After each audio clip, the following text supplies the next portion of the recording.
கிறிஸ்துவுக்குள் மிகவும் பிரியமான தேவனுடைய பிள்ளைகளே, இந்த காலை நேரத்திலே உங்களை சந்திப்பதிலே மிகுந்த மகிழ்ச்சி அடைகிறேன். கர்த்தர் ஒவ்வொரு நாளும் நம்மை போஷித்து பாதுகாத்து பராமரித்து வருகிறதை நினைத்து கர்த்தரை ஸ்தோத்திரிக்கிறேன். சென்னையில் வேளச்சேரியில் உள்ள ஏலிம் ஏஜி சபை வழங்கும் அனுதினம் அண்ணா. ஆண்டவராகிய இயேசு கிறிஸ்து அனுதினமும் 5 நிமிடம் உங்களோடு. இந்த நாள் உயிர்த்தெழுந்த நாள், கர்த்தர் உயிர்த்தெழுந்த நாள். இன்றைக்கு உலகமெங்கும் அவருடைய நாமம் மகிமைப்படுகிற நாள். எல்லா நாளும் மகிமைப்படுகிறது. ஆனாலும் இந்த நாள் ஆலயத்தில் சென்று கர்த்தருக்கு நன்றி சொல்லி அவரை மகிமைப்படுத்துங்கள், அவரை உயர்த்துங்கள். கர்த்தர் உங்களை ஆசீர்வதிப்பார். இந்த நாளிலும் தியானத்துக்கு எடுத்துக்கொண்ட வேத வசனம் நீதிமொழிகளின் புத்தகம் 10ஆம் அதிகாரம் 4வது வசனம். சோம்பர் கையால் வேலை செய்கிறவன் ஏழை ஆவான், சுறுசுறுப்புள்ளவன் கையோ செல்வத்தை உண்டாக்கும் என்று சொல்கிறது. வாழ்க்கையில சுறுசுறுப்பை நாம கற்றுக்கொள்ள வேண்டும். சுறுசுறுப்பாக இருக்க வேண்டும், ஆக்டிவாக இருக்க வேண்டும். அதை தான் போய் சாலமோன் அவர் நீதிமொழிகளில் சொல்லியிருக்கிறார். எறும்பிடத்தில் போய் கற்றுக்கொள்ளுங்கள் என்று சொல்கிறார். எறும்பு எப்பொழுதுமே சுறுசுறுப்பாக செயல்படும். தனக்கு ஒரு சோதனை காலம், மழை காலம் இருக்கு என்று சொல்லி கோடை காலத்திலே அதனுடைய ஆகாரத்தை எல்லாம் சேர்த்து வைத்து கொண்டிருக்கிறது. அப்படியாக ஒரு ஊரில் ஒரு தம்பதி இருந்தாங்க. அந்த தம்பதியில் அருமையான தேவனுடைய பிள்ளைகள், அந்த கணவருக்கு ஒரு தீராத வியாதி இருந்து கொண்டே இருந்தது. அதை என்னென்ன மருந்தெல்லாம் போட்டு பார்த்தாங்க, அவர் ஒன்றும் குணமாக்க முடியல.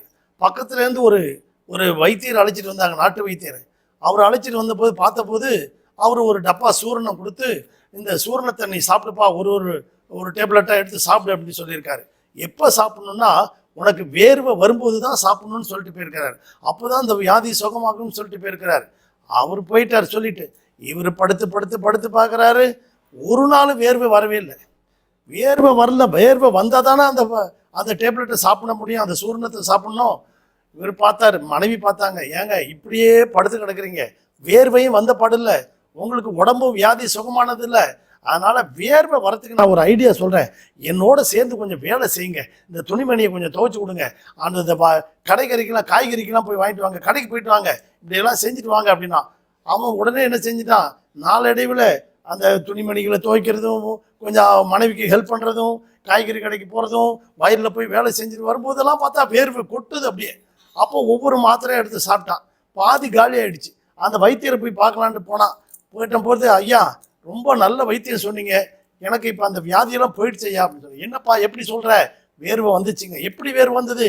இந்த வேலைக்கு போனேன், என் மனைவி சொல்கிறதெல்லாம் கேட்டேன், துணிமணி துவைச்சி கொடுத்தேன், வயலுக்கு போனேன், எல்லா வேலையும் செஞ்சேன், வேர்வை வந்தது.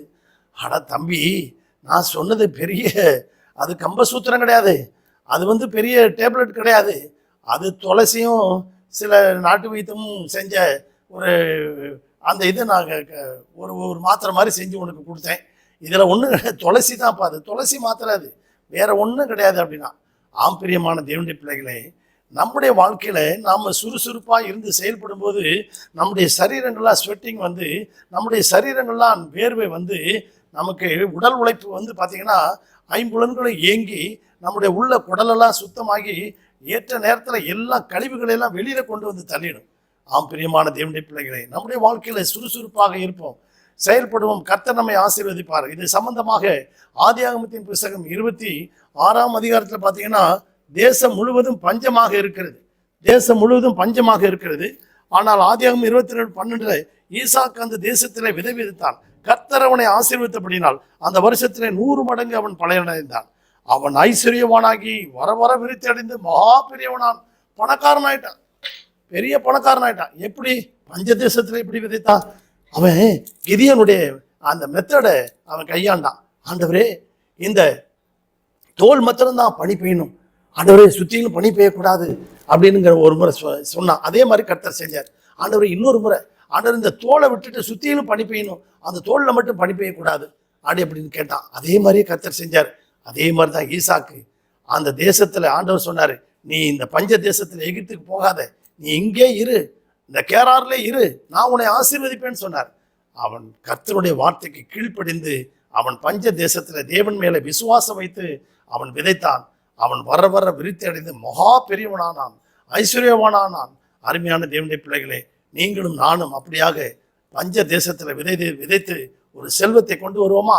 கர்த்தர் உங்களை ஆசீர்வதிப்பார். பரலோக பிதாவே, இந்த சத்தத்தை கேட்டுக்கொண்டிருக்கிற ஒவ்வொரு பிள்ளைகளையும் ஆசீர்வதியும், ஒவ்வொரு குடும்பத்தையும் ஆசீர்வதியும். அவர்கள் தேவைகளை எல்லாம் சந்திங்க. ஒரு குறைவில்லாம கர்த்தர் இதுவரைக்கும் நடத்தின கர்த்தர் இனி நடத்துங்க. இயேசுவின் நாமத்தில் வேண்டிக் கொள்கிறோம் நல்ல பிதாவே, ஆமென். God bless you everybody. Thank you.